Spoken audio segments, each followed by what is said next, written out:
Graça e paz, irmãos e irmãs. Graças a Deus. Irmãos, vamos para as Escrituras.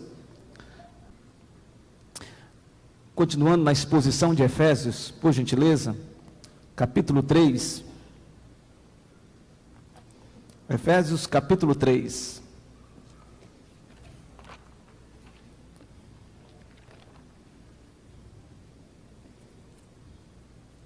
Efésios, capítulo 3, versículos 14 a 21.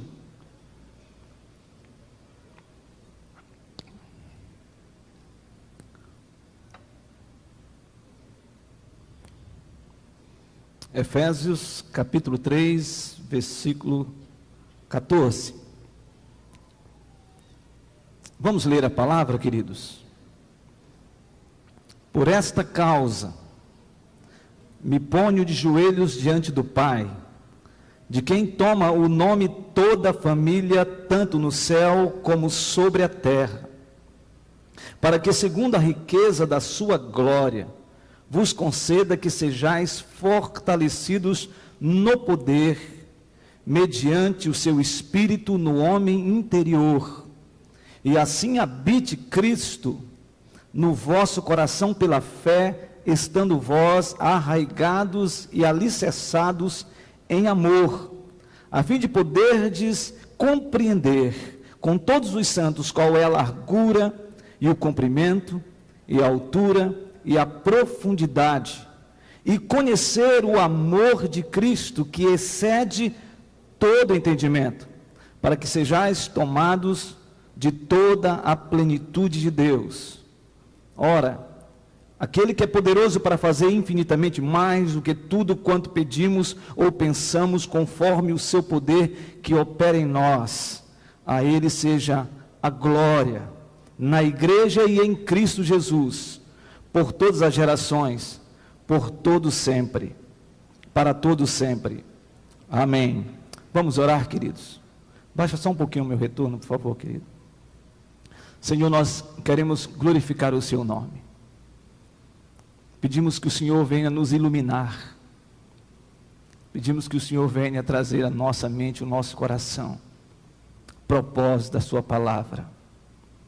Nós agradecemos, Deus, porque sabemos que o Senhor é um Deus bondoso, misericordioso, que enche o nosso coração de graça, de dádiva, para que possamos ouvir a sua voz, ouvir a sua palavra, compreender os seus propósitos, os seus desígnios.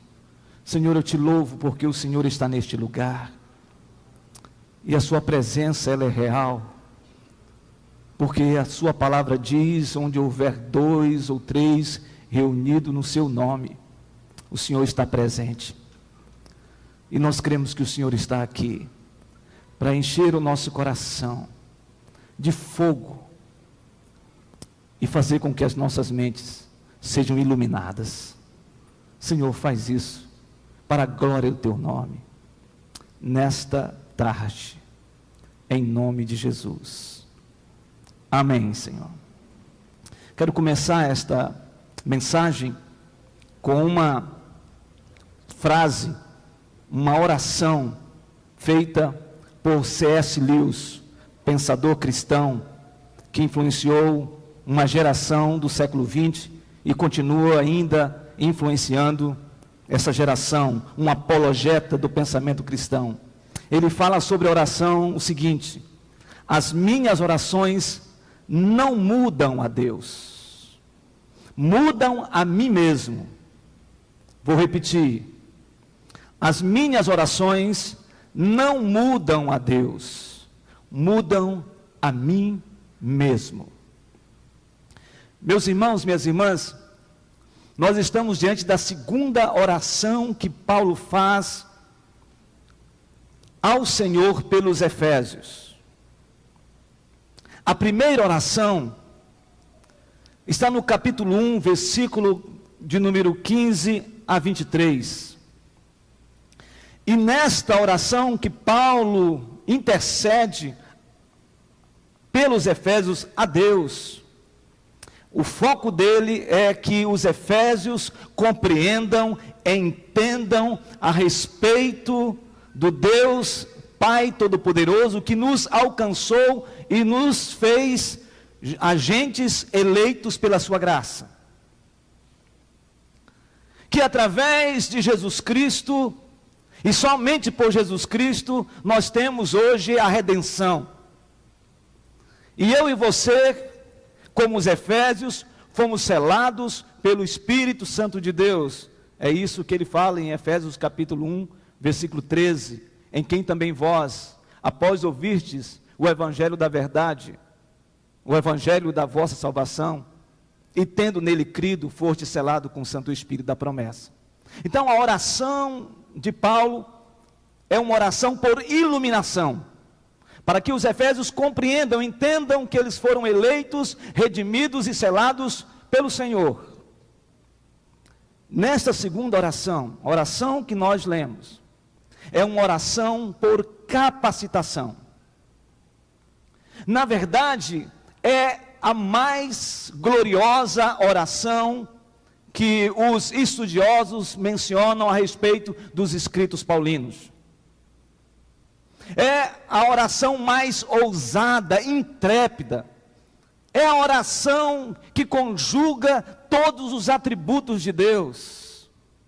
A despeito de acharmos muitas vezes que a glória é um atributo, podemos dizer claramente que a glória não é um atributo. Os atributos de Deus, conhecidos como os atributos comunicáveis e os incomunicáveis, que falam de um Deus que é eterno, que é autoexistente, que é imutável, que é onipresente, que é onipotente, que é onisciente, e ao mesmo tempo longânimo, misericordioso, bondoso, um Deus amoroso. Todo esse conjunto de atributos é que compõe a glória de Deus. Então a glória de Deus, ela se compõe através desses atributos. E Paulo está falando sobre isso, sobre as riquezas da sua glória, ou seja, as riquezas da glória de Deus. Por isto, que a ideia desta oração de Paulo aos Efésios é por capacitação. É para que os Efésios sejam fortalecidos, revestidos de poder. E eu gostaria que você fosse para o texto comigo, para que nós possamos entender claramente esta oração que tem como tema uma oração gloriosa. Uma oração gloriosa. E ele começa falando no versículo 14: por esta causa me ponho de joelhos diante do Pai, de quem toma o nome toda a família, tanto no céu como sobre a terra. É interessante porque Paulo começa falando sobre por esta causa, ou seja, por esta razão. E qual é a razão de Paulo se colocar diante de Deus? É de interceder mesmo por esses Efésios, para que eles sejam capacitados, que eles entendam que houve um mover gracioso de Deus para com eles, gentios. E esta causa está no capítulo 2, versículo 12, por favor, vire a página no capítulo 2, versículo 12 a 14, e nós vamos entender esta razão. Versículo 12 do capítulo 2 diz assim: naquele tempo estavam sem Cristo, separados da comunidade de Israel e estranhos às alianças da promessa, não tendo esperança e sem Deus no mundo. Mas agora, em Cristo Jesus, vós, Efésios, que antes estáveis longe, fostes aproximados pelo sangue de Cristo, porque Ele é a nossa paz, o qual de ambos fez um, e tendo derribado a parede da separação que estava no meio, a inimizade. O que ele está dizendo é que a causa dessa separação que havia entre judeu e gentio, que uma parede foi levantada exatamente no templo, em que o gentio não poderia e não pode, ou não poderia passar ou ultrapassar aquela parede, porque ele era morto. O que ele está dizendo é que aquela parede da separação foi derrubada, foi destruída por Cristo Jesus, reconciliando judeu e gentil, formando um só corpo e uma só igreja. Esta é a causa da oração do apóstolo Paulo. E aí ele fala sobre esta causa, dizendo: por esta causa eu me ponho de joelho.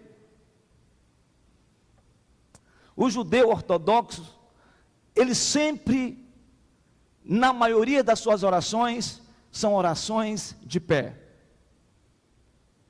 Mas, quando ele busca um estado de humilhação, ele se prostra diante do Eterno.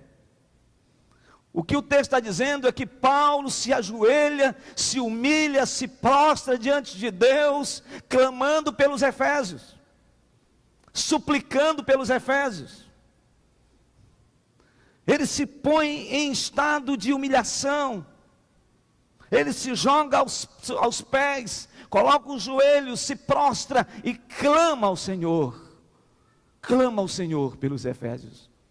Mais do que isso, ele clama pela família de Deus, a família que está na terra e a família no céu, não no sentido de interceder pelos que já foram, não, para dizer que de fato esta família pertence ao Senhor. Então a igreja militante, a igreja triunfante, esta igreja tem um nome, e o nome desta igreja é o Senhor Deus Todo-Poderoso. Você tem um nome, você é filho de Deus, o seu nome está estabelecido. Todo aquele que foi lavado pelo sangue do Cordeiro tem esse nome. O Senhor Deus está com você. Então é Francisco de Deus, é Antônio de Deus, é Maria de Deus, é Josefina de Deus. Então ele está intercedendo por esta igreja, está intercedendo por essa gente que foi redimida pelo sangue do Cordeiro. E aí então ele começa a interceder, começa a pedir. E 5 pedidos nós encontramos nesta oração, que para mim é uma oração desafiadora. Porque muitas vezes ao ler esse texto eu me questionei: Senhor, Paulo estava inebriado para fazer uma oração dessa, totalmente em plenitude do Espírito de Deus. Porque ele começa dizendo isso: para que, segundo a riqueza da sua glória, vos conceda que sejais fortalecidos com poder, mediante o seu Espírito no homem interior. Nós sabemos, irmãos e irmãs, que a presença do Espírito Santo na vida de um crente é evidência de salvação. Mas o que Paulo está pedindo aqui não é somente esse aspecto de evidência quanto à salvação, porque nós sabemos, como irmãos e irmãs, que todos aqueles que entregaram suas vidas a Cristo são do Senhor. Quem crê nisso, diga amém. Mas nesse texto, Paulo está orando por fortalecimento espiritual. Ele não está falando da presença que é clara, objetiva na vida do cristão, que tem Cristo, a questão do Espírito Santo. Mas ele está falando aqui sobre o poder do Espírito Santo na vida dos efésios, da vida da igreja. E o termo aqui é dinamis, ou seja, a presença poderosa, aquela que faz implodir o nosso coração, aquela que nos reveste, aquela que nos fortalece, aquela que nos dá ânimo para a caminhada. Ele está falando que um cristão tem que buscar o poder do Espírito Santo de Deus para ser fortalecido no homem interior. Ou seja, a nossa alma e a nossa mente tem que ser completamente envolvida, revestida de poder. E irmãos e irmãs, poder só se obtém através da oração, de uma humilhação, de busca intencional pelo Senhor e pela sua palavra. Paulo aqui não está falando de dons espirituais, Paulo está falando de gente que busca Deus para buscar uma vida de santidade. É possível que nesta tarde algumas pessoas estejam desanimadas, não porque comeram demais, mas estejam desanimadas quanto à vida cristã. Talvez a vida cristã já esteja naquele momento de esfriamento, que a gente questiona o porquê que a gente vai para a igreja, porque a gente entra num estado de mecanicidade, uma coisa tão mecânica. A gente entra numa rotina da vida, que a gente esqueceu, ou a gente já deixou de lembrar daquelas experiências mais extraordinárias que tivemos com o Senhor. Talvez você esteja no homem interior com esse sentimento, um sentimento de não estar mais fortalecido, desanimado. A oração de Paulo aos Efésios é para que esses irmãos fossem fortalecidos no homem interior, fossem revestidos de poder. Meus irmãos, minhas irmãs, nesta tarde, o Senhor Jesus está neste lugar, e se você buscar ao Senhor, clamando por poder que vem do alto, o Senhor vai te revestir de força e poder, fortalecendo a sua vida e fazendo com que o homem interior, ou seja, aquele ser existencial na sua alma, seja completamente retroalimentado pelo poder de Deus. Então a oração dele era essa, oração por fortalecimento espiritual.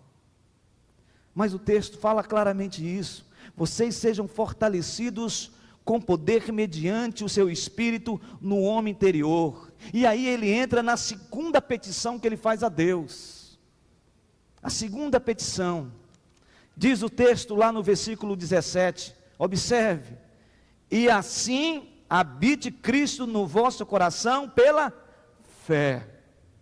A segunda oração dele é para que o Senhor habite em nossos corações. Talvez você esteja perguntando: mas pastor, se eu sou de Jesus, o Espírito Santo habita em mim. É certo, os irmãos estão corretos, é isso mesmo. Quando nós entregamos nossas vidas a Cristo, o Espírito Santo habita em nós. É isso que diz 1 Coríntios capítulo 6, versículo 19, falando sobre o Espírito Santo. Ele fala que nós somos a habitação do Espírito Santo, e nós não somos mais de nós mesmos, agora somos do Senhor. Mas essa expressão habitação nesse texto, não está falando tão somente de que o Espírito está em nós, está falando que o Espírito tem que habitar plenamente, permanentemente. Essa é a questão. E é interessante porque ele usa um termo grego para a palavra habitação, conhecido como katoikel. O que significa isso? Significa habitação permanente. É diferente de uma habitação sazonal, ou seja, circunstancial. Como se eu fosse num hotel, ficasse 2, 3 dias, ou numa pousada, ficasse 10 dias. Essa expressão habitação aqui não se refere a esse estado de habitação. A palavra oikia nesse texto está se referindo a uma habitação permanente. O Senhor habita plenamente, de maneira permanente na vida dos efésios. O que ele está dizendo é: Senhor, preenche todos os espaços, os compartimentos do coração, da vida destes efésios. Irmãos e irmãs, a oração nessa tarde é que o Espírito de Deus não somente esteja na vida dos irmãos, mas esteja plenamente na vida dos irmãos. Isso significa Deus habitando em todos os compartimentos da nossa vida. Sabe, irmãos, muitas vezes as nossas orações são assim: Senhor, vem sobre a minha vida, Senhor, enche a minha vida, Senhor, preenche a minha vida. Mas existem algumas áreas que, Senhor, não dá para entrar. Eu não vou dar a chave para o Senhor. Meus irmãos, minhas irmãs, Deus está nos chamando aqui.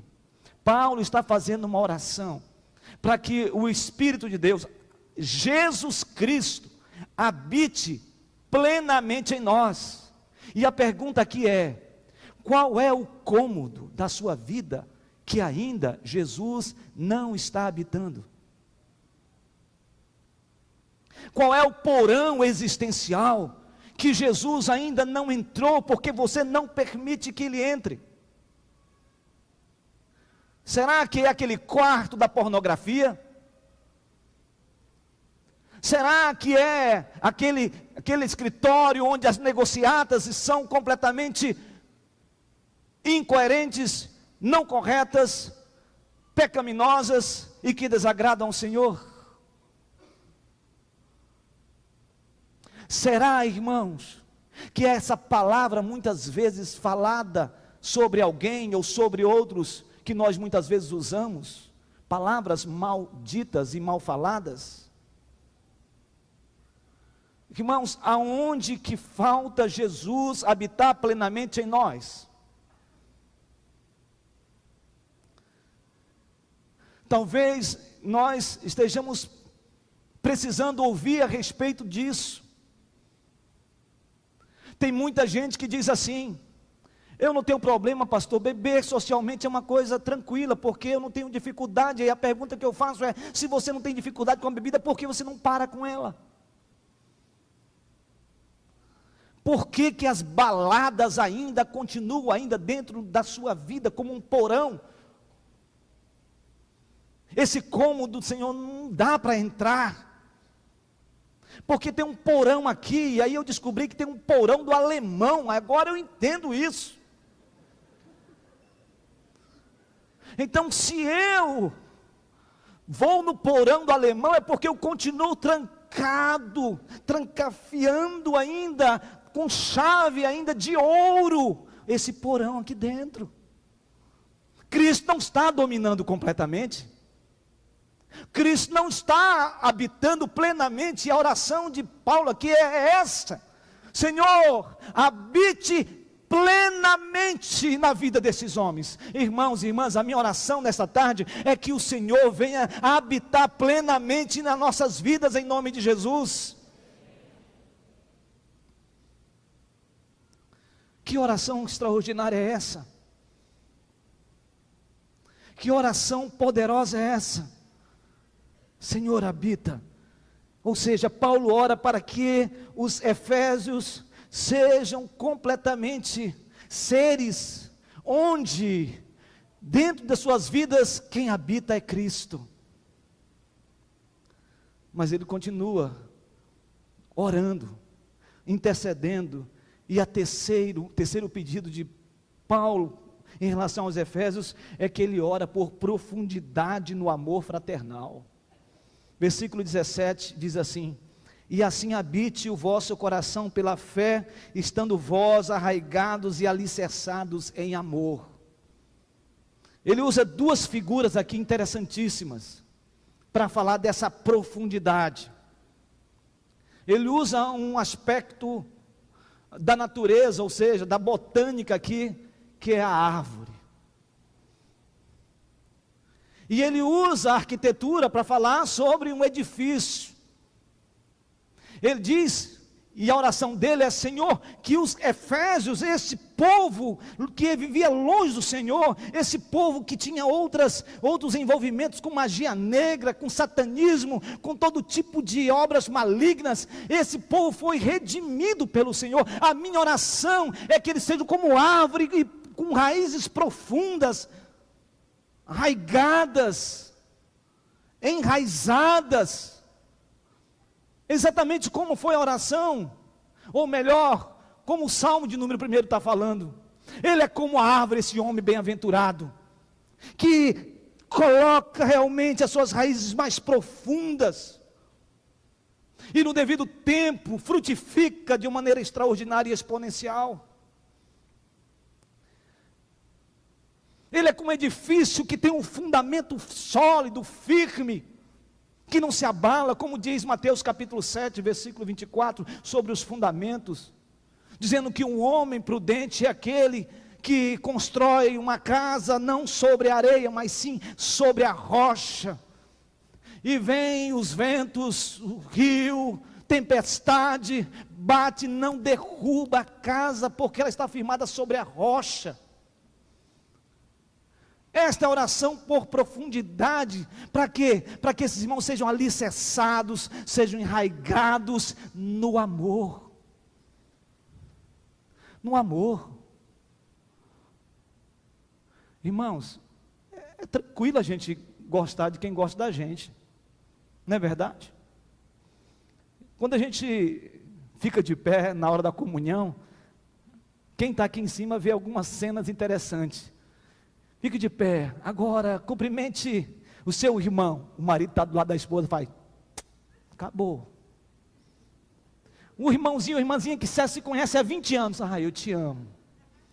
Agora, irmão, imagina, você está numa igreja, que você está com um problemaço com um irmão, que já faz 10 anos e você não resolve, por quê? Porque um está no sul, outro no norte na igreja, ou no leste ou no oeste, e nessa hora, abraça o seu irmão. Que milagre poderoso é esse, que o irmão sai de um canto e vai o outro, dizendo, meu irmão, me perdoe, vamos nos reconciliar em Cristo Jesus. Ele está falando isso, o amor de Deus é assim. Orar por profundidade significa isso.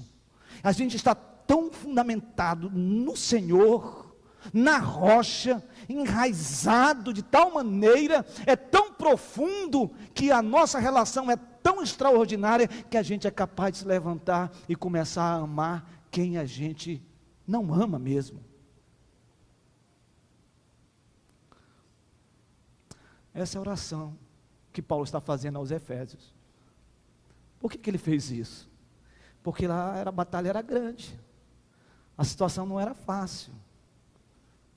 Sabe, irmãos e irmãs, talvez nesta tarde mesmo, você veio para cá, para este lugar, com seu cônjuge, ou você veio com seu filho, com a sua filha, e lá na sua casa você já saiu brigando.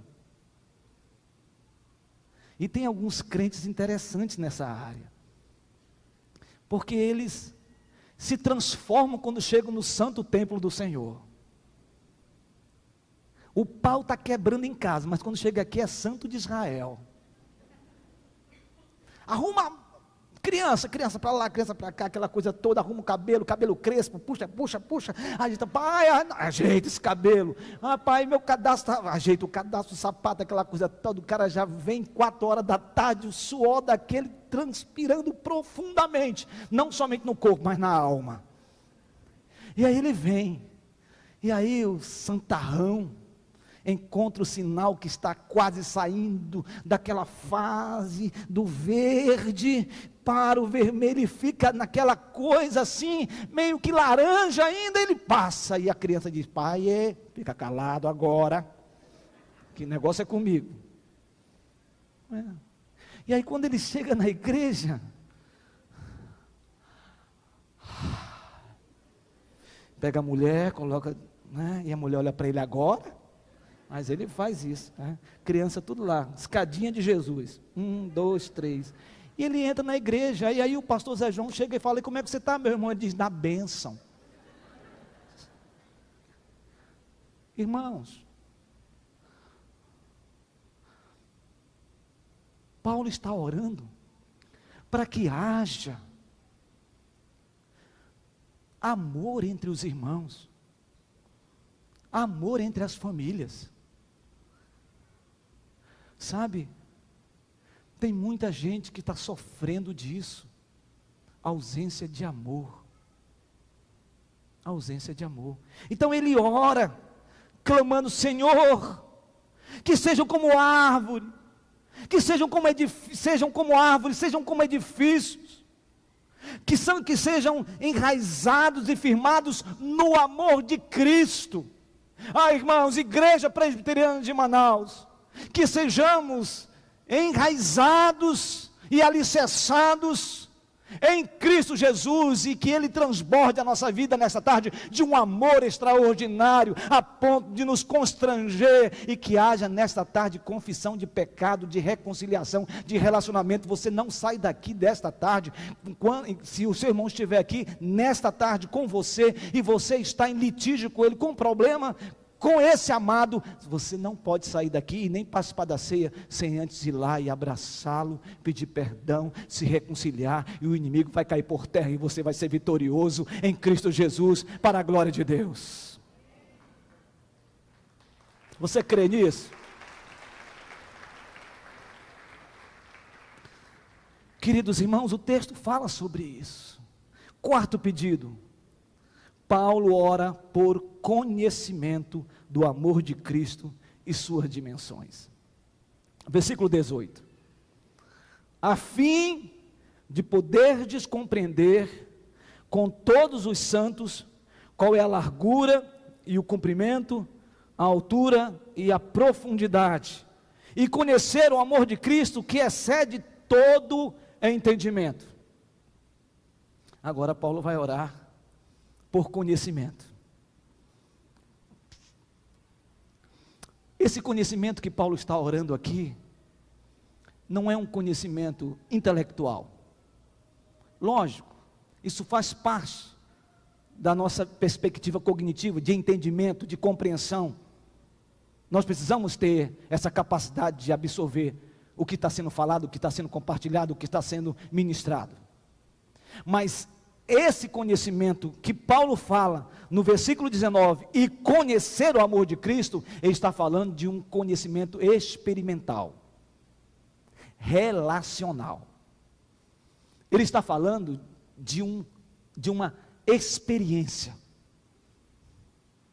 Ele está dizendo o seguinte: Senhor, que os efésios, que essa gente, eles experimentem, não só tenham compreensão intelectual, mas que eles experimentem o amor do Senhor, que eles sintam o amor do Senhor, que eles saibam que eles são amados.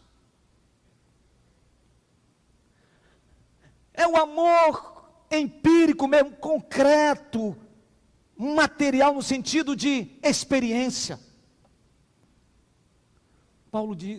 João fala sobre esse assunto dizendo que nós não devemos amar as pessoas somente de palavras, mas sim de fato e de verdade. Sabe, irmãos, nós estamos precisando demais deste amor. A gente precisa demonstrar esse amor. Nós precisamos nos relacionar uns com os outros. A gente está vivendo numa sociedade onde as pessoas não se preocupam mais umas com as outras. Quanto tempo faz que você não abraça o seu filho efetivamente?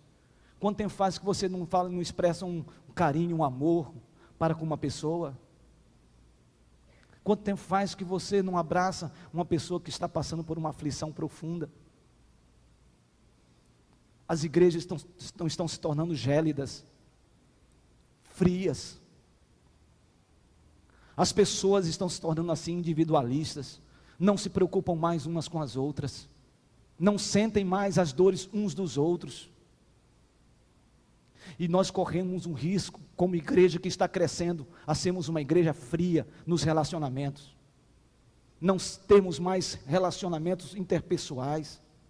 Por isso, quando a gente fala, vá para um grupo familiar, vá para uma célula, vá para um grupo pequeno, é porque a gente sabe, irmãos, que a gente entra na igreja, participa de um culto, é ministrado e vai para casa, e aí a vida continua como se o culto fosse apenas uma expressão litúrgica e não uma expressão de vida que começa aqui e continua lá fora.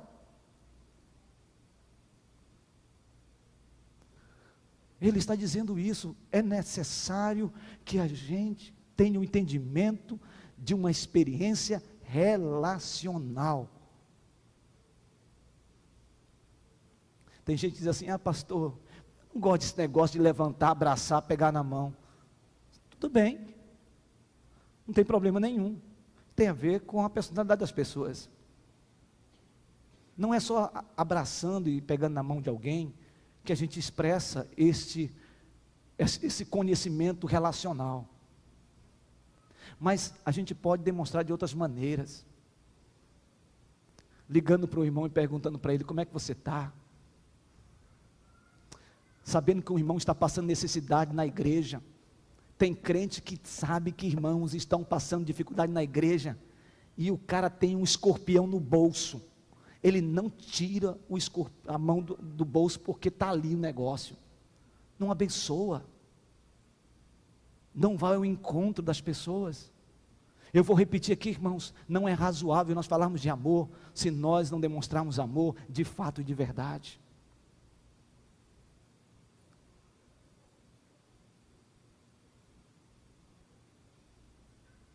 E aí ele fala sobre a dimensão deste amor.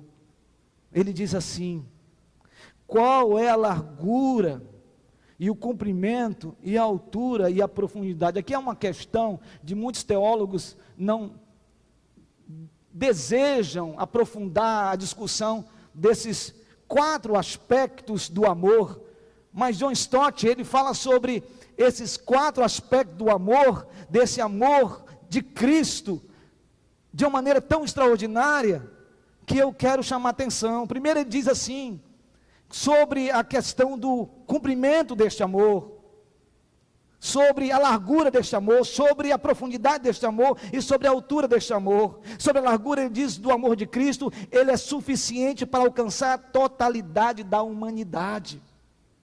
Então, a largura deste amor é tão extraordinário, que ele vai além da nossa compreensão, porque ele alcança toda a humanidade, e isso está expressado na cruz do Calvário. Paulo está orando para que esse amor seja real na vida dos crentes. Ele continua falando sobre o cumprimento. Esse cumprimento é suficiente para durar por toda a eternidade.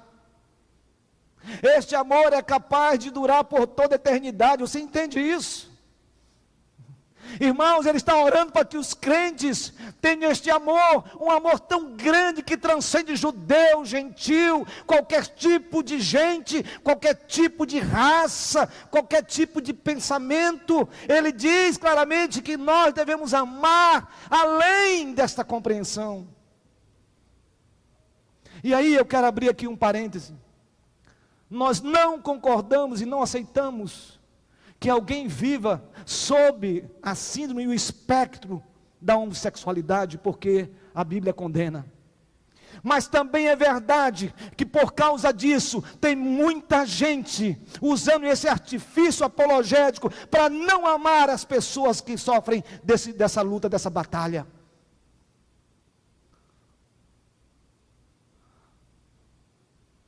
Tem muita gente que está sectarizando, afastando, em vez de demonstrar através do amor de Cristo, a graça de Cristo, a misericórdia de Cristo, de tal maneira que essa pessoa seja impactada pelo amor de Deus.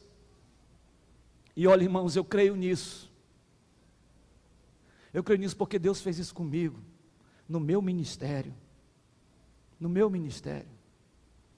Na composição do colegiado de pastores da nossa igreja lá, Igreja Presbiteriana Filadélfia, em Sorocaba, na época que nós pastoreamos, nós estávamos compondo a estrutura de colegiado de pastores, e nós precisávamos de um pastor com uma área específica de batalha espiritual, e nós então encontramos esse pastor, e esse pastor chegou e disse: eu aceito, mas você precisa conhecer a minha história. E ele me deu uma foto. Quando eu olhei para a foto, eu falei assim: meu Deus, isso aqui isso é homem ou mulher? Já fiquei preocupado, né? Perucona, batonzão, vestidão e tal. E eu olhava para ele, um cara careca, sem telha, pastor, aquela coisa toda e tal, ali arrumado e tal. Eu falei: Hélio, quem é esse aqui? Ele falou: era eu. Falei: é você? Não, eu era. Eu era assim. Eu era um homossexual. O Senhor me alcançou. O Senhor me libertou. O Senhor me chamou para o ministério. O Senhor me deu uma família linda. E eu estou aqui. Há algum problema? Irmãos, eu fiquei pensando que iria falar para o conselho da igreja. Por quê? Porque eu estava com preconceito. Eu não estava acreditando que Deus tem um poder de transformar alguém que está vivendo uma luta grandiosa nesta área. E o Espírito Santo falou comigo, foi eu que trouxe ele. Você vai caminhar com ele, e ele vai ser uma bênção na sua vida e no seu ministério. O Hélio se tornou uma pessoa amada, querida, com uma palavra abençoada. E eu perguntava para ele, Hélio, como está você? Ele dizia, pastor Francisco, eu luto todo dia com essa situação, mas a graça de Deus é suficiente para que eu continue caminhando com Cristo Jesus. Aquilo me fez entender que eu posso dizer, nós não aceitamos porque a Bíblia diz e é clara sobre esse assunto, mas isso não isenta, isso não me dá o direito de usar essa apologia dissociada do amor. Eu preciso amar aquele que não é igual a mim. Estamos preparados para isso, irmãos? Como igreja, o amor de Deus tem um cumprimento tão extraordinário, capaz de ir mais longe do que nós possamos entender. É o mistério de Deus. Talvez nessa tarde existam pessoas aqui que lutam nesta área, que ainda estão escondidos, estão ainda involucrados na sua existência, dizendo, alguém vai me amar. Eu quero dizer para você que Jesus ama você, e Ele pode mudar a sua história, nesta tarde, em nome de Jesus.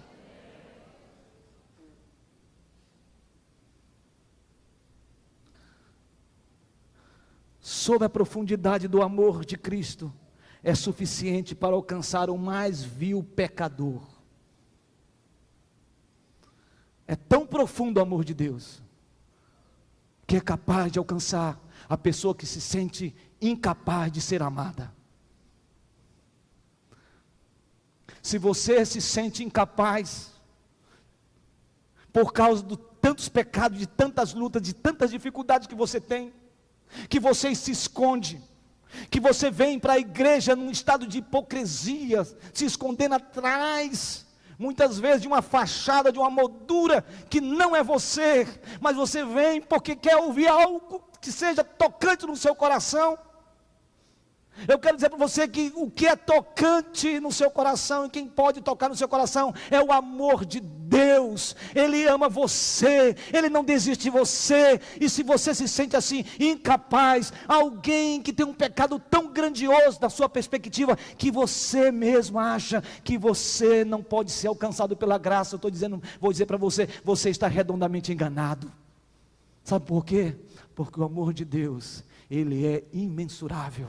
E Ele é capaz de alcançar a sua vida, alcançar o seu coração e fazer de você uma nova criatura, pois aquele que está em Cristo é nova criatura. As coisas velhas se passaram e eis que tudo se fez novo. Deus pode fazer algo novo na sua vida, meu irmão. Ele ama você e não vai desistir de você. E se você está pensando em dar cabo da sua vida, saiba de uma coisa, pare agora, porque Cristo Jesus está neste lugar para fazer uma obra poderosa no seu viver, e esta obra é a obra da graça de Deus.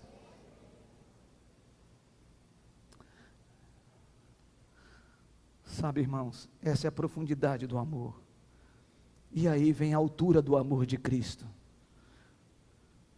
Ela é suficiente para levar você e a mim ao céu. Ao céu. Eu gosto muito do Evangelho de João. Por favor, abra a Bíblia, por gentileza, João capítulo 17. João capítulo 17. João 17. Evangelho de João capítulo 17.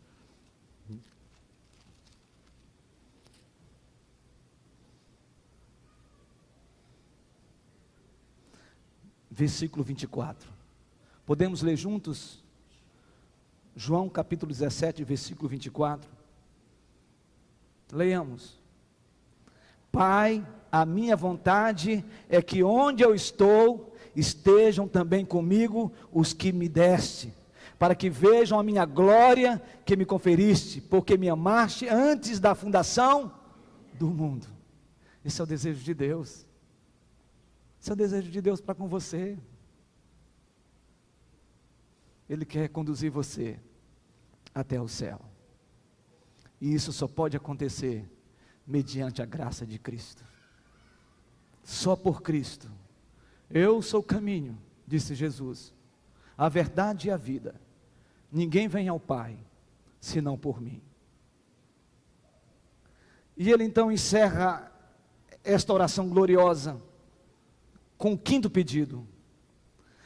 Paulo ora para que sejam cheios da plenitude de Deus. Versículo 19, parte B, diz assim: e conhecer o amor de Cristo, que excede todo entendimento, para que sejais tomados de toda a plenitude de Deus. Eu não entendo isso quando ele diz conhecer o amor de Cristo, que excede todo entendimento, mas a ideia aqui é a gente compreender o que não dá para ser compreendido. Mas o texto aqui está dizendo que sejamos tomados de toda a plenitude de Deus. Irmãos, eu não compreendo isso. Mas se você for para o capítulo 1 de Efésios, por gentileza, capítulo 1 de Efésios, versículo 3. Capítulo 1, versículo 3.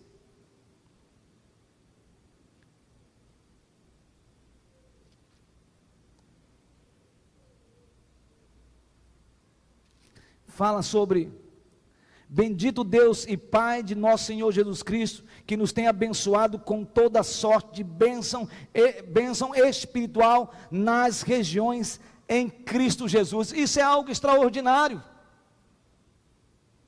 Bendito Deus e Pai que tem nos abençoado com toda sorte de bênção espiritual.